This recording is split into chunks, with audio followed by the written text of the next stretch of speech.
A full bowl of food sits untouched on the cold floor, the rich scent filling the air. Yet Max does not move. He stares blankly at the wall, his eyes dull and hollow. The world around him fades as he slowly turns his head away. From the doorway, Daniel watches, his hands trembling as he grips the wood for support. Behind him, Sarah stands like a statue, her arms crossed so tightly that her knuckles turn white. They are frozen in a silent vigil, trapped in fear. Daniel sinks to his knees, the floorboards creaking under his weight.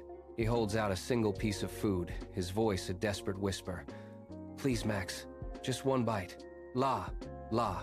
He offers it with a trembling hand, but the dog only recoils.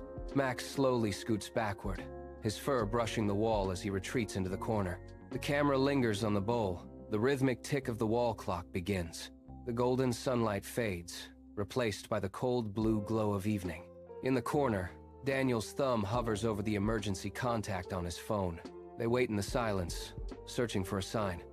The camera pulls deep into Max's eyes. They are heavy, unfocused. Across the hallway, a single door stands ajar, casting a thin sliver of light. Max sits perfectly still, his entire being locked onto that glowing rectangle. Daniel stands in the doorway, calling out, "Max, come here." The dog does not twitch. Sarah kneels beside him, her hand trembling as she strokes his fur. Max remains rigid and cold, a statue unresponsive to her touch. The brass doorknob reflects only the dim, suffocating silence. A sharp, jarring cut shatters the silence. It is now day 2. Max is in the exact same position, a frozen monument in the center of the room. Another rapid cut reveals day 3.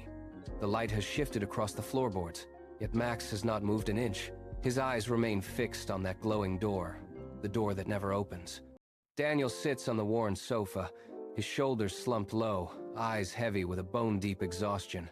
Beside him, Sarah paces the small living room, her hands wringing a dish towel in a frantic, repetitive motion. She glances at the clock again. The air feels thick and stagnant, heavy with a tension no one dares to break. On the rug, Max the golden retriever lifts his head. His movements are stiff, unnaturally deliberate. He stands, his claws clicking like a metronome against the hardwood floor as he walks toward the front door. He stops, staring at the wood for a long moment, before turning back to sit heavily in the very center of the room. A tight close-up reveals his paws, trembling slightly against the floorboards. His breathing is steady, rhythmic, and unnervingly calm.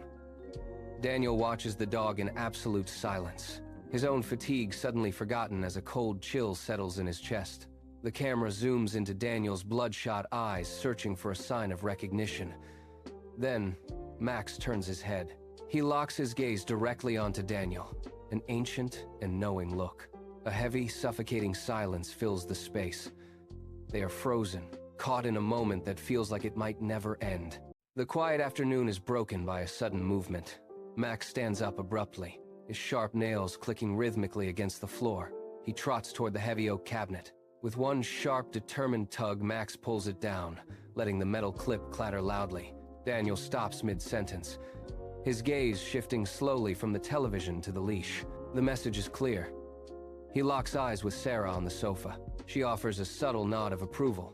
The plan is set. Daniel reaches down, his fingers closing firmly around the worn, familiar leather. As his grip tightens, the world seems to hold its breath. Then, the front door swings wide. A blinding shaft of afternoon sunlight cuts through the dim hallway like a blade of fire. Tiny dust motes transform into dancing specks of gold, swirling in the sudden rush of air. The path to the outside world is finally revealed in all its glory. Max lunges forward, a blur of pure joy, into the bright, open